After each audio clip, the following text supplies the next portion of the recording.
Hello everyone, today I would like to discuss about how to use the hot water bag. The main use of this is to it will relieve the period cramps with this hot water bag, and also place it in your lower abdomen for the soothing warmth and muscle relaxation.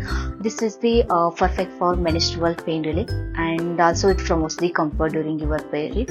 So for this, first of all we have to remove the cap from this bag, then fill the bag with some normal water using any funnel, so and also leave some space to allow for the expansion. So then keep it for the charge up to 2 to 3 minutes, and also ensure that the bag is tightly sealed to prevent any leaks.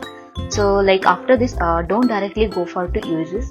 So always wrap the this hot water bag in a thin cloth or towel to avoid any direct contact with the skin. So this will helps to prevent any burns. Okay, once you have finished this using electric hot water bag, store it safely in a dry place. Okay. Yeah, stay cozy, stay free with this simple and effective remedy.